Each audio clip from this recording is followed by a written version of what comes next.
Hello everybody to an all new location setting for episode 11 of Weird Mind Newsroom. Now, you know the drill with this weekly series. I'm going to talk about all the new releases, I'm going to talk about all the new trailers, and I'm going to talk about all the new news. And you get to sit through it and listen to me ramble. Sound good? Okay, let's get right to it then, shall we? I like turtles. So the first release of this week, we're going turtle crazy with an all-new version of the popular characters of, the Heroes in a Half Shell, with their all-new movie of Teenage Mutant Ninja Turtles, Mutant Mayhem. Now this is going to follow the four titular characters of Leonardo, Donatello, Raphael, and Michelangelo, as well as their master Splinter, as they try and come out of the shadows and try and win the hearts of the New Yorkers. They soon discover that they are not the only mutants in this world, as they discover another group that's led by the leader of Superfly, who plan to take over the world, and soon they must stop this from happening, save their home, and become true heroes. Now, the reception for this one, compared to all the other Ninja Turtles movies, is probably the best one there is. It's overwhelmingly positive, basically for its length, its animation style akin to the inspiration from Spider-Man Across the Spider-Verse and Into the Spider-Verse and everything all that, as well as the characters of the four brothers actually feeling like proper brothers. And also voiced by proper teenagers this time as well. Who knew that was a thing? But if you're looking forward to checking it out, it is available now to check out, because I know I will be definitely giving this a look into when I get the chance. So, cowabunga, bros. But if you're looking for a bit of summer fun on a larger scale, then you could take a dive over to our next big release of this week, and that is with the sequel to the 2018 movie of The Meg 2. The Trench. This new one will see Jason Statham's character of Jonas Taylor return again for this movie, as he's leading an expedition to the depths of the ocean and the deep trenches of the ocean that we have yet to explore. And they soon come across that the two prehistoric predators of the megalodons in the previous movies were not the only ones. And there's in fact a pack of them now, with one of them being the Alpha, and they must stop at nothing to take them down and save everyone from becoming shark bait. Now, reception for this movie was not going to be, Citizen Kane, of course, and has been hit with some pretty poor reviews. But, this is kind of a popcorn flick. It wasn't expected to be, full-on highly received. And, it's just Jason Statham fighting giant sharks.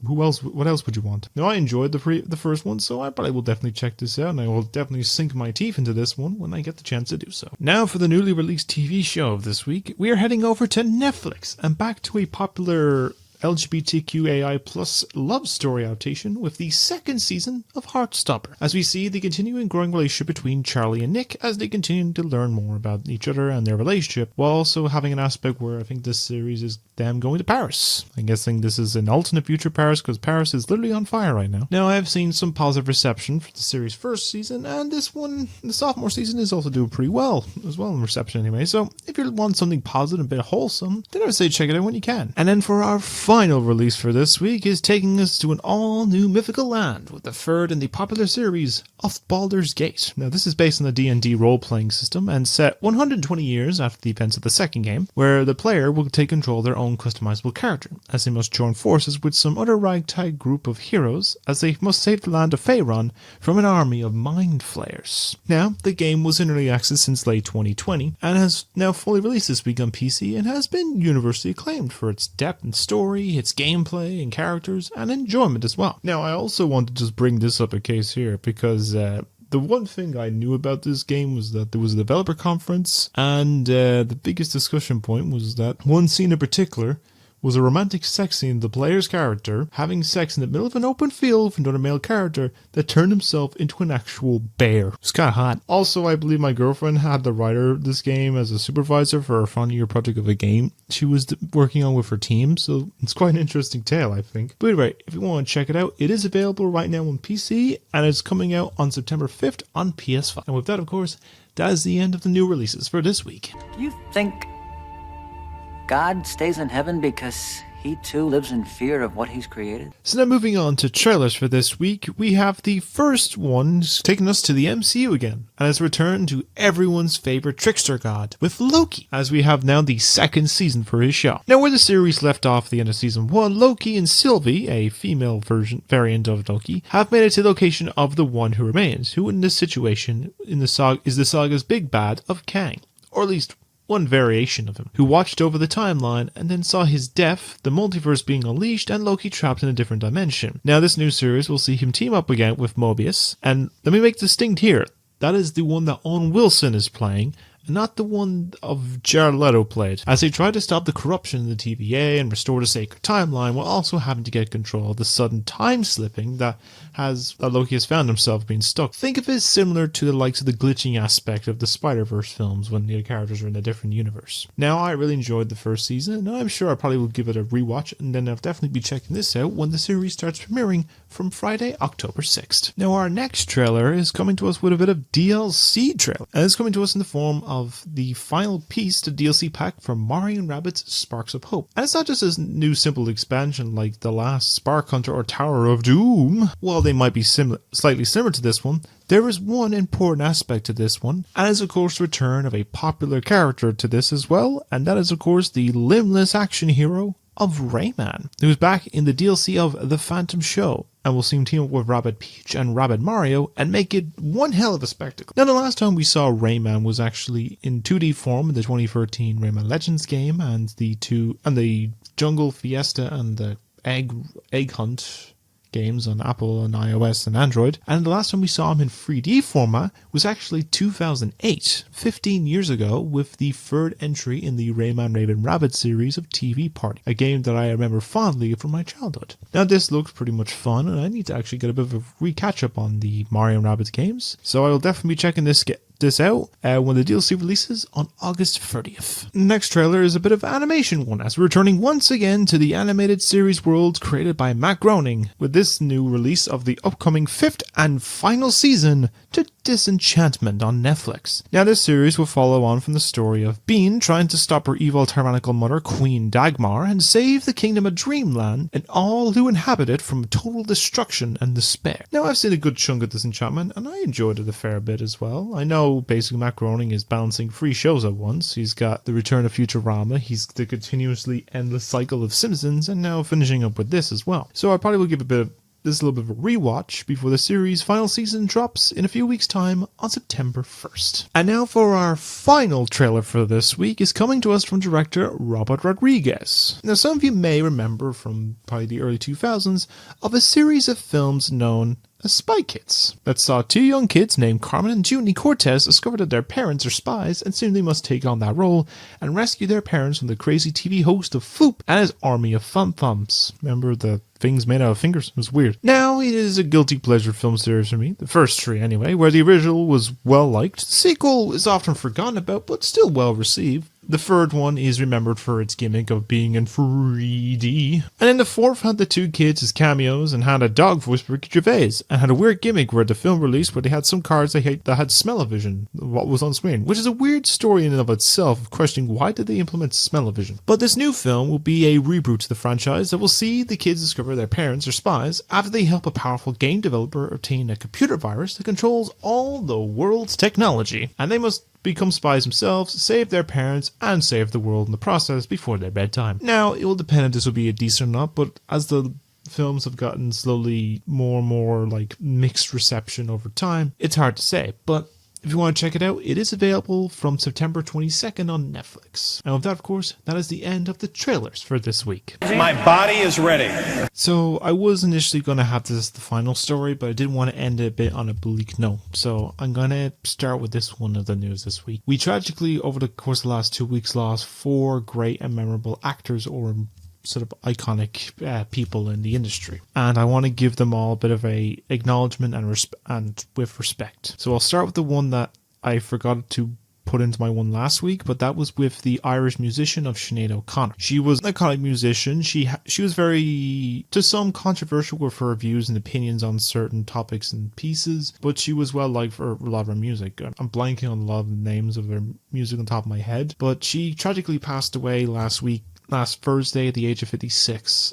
She was known for having a lot of mental illness, but I don't know what the full diagnosis is. But I hope that she finds peace and rest in the afterlife. So then, for the first passing of this week, we have seen the death of actor Paul Rubens. Now, while where I'm from, he may not have been the most well-known. To many, he was known as his iconic role of Pee Wee Herman in Pee Wee's Playhouse and the 2 films based on his character that released the years following the series, one in the 90s and one a couple years ago on Netflix. He's also known to some as the father of Oswald Cobblepot, or the Penguin, in 1992's Batman Returns, and the the 2010s Gotham television series. He passed away on Monday evening at the age of 70 from a secret battle with cancer. Our second passing was from a few hours after Rubens, and this was with the young actor of Angus Cloud. Now, most people will know him as the character of Fesco from the Emmy-winning HBO series of Euphoria. Now, the actor passed away a week after the funeral for his father, who was an Irishman himself. He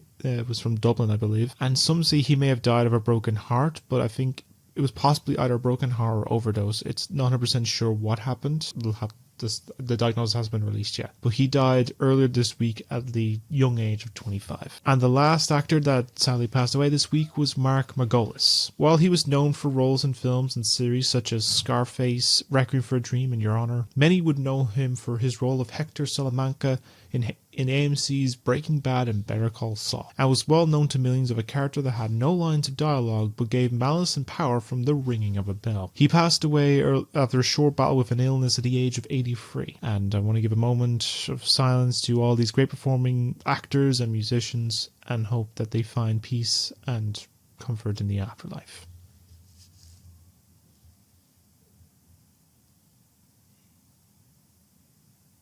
So now for a bit more lighter tone news, we're heading over to a galaxy far, far away with some updates of a story I talked about 2 or 3 weeks ago, and that was with the upcoming new Star Wars series that would focus on the younger version of Lando Calrissian, played by Childish Gambino. Now, I mentioned that the show's writer that they had not heard any word from Disney since the announcement of development of the show that was still ongoing in late 2020, and was ready to start working on the project before the whole writers and actors strike has happened, which is still going on. Now, it may be a case that he may be looking for other work, so suddenly, as was announced at the end of last week or start of this week, that the series is now being worked on and written by Donald Glover himself, as well as his brother Stephen, and that they'll be taking the role. Now, as for the case with the original writer, he wasn't told by Disney, but he found out through social media that he was actually no longer involved in the project, which is a bit unprofessional from Disney and Lucasfilm for doing so, but I feel maybe because of the Writers Guild strike is going on, it might have caused an effect to it, but I have no idea. But hopefully he finds some good work after this. But what do you think of this sudden change in writers and showrunners? Do you think that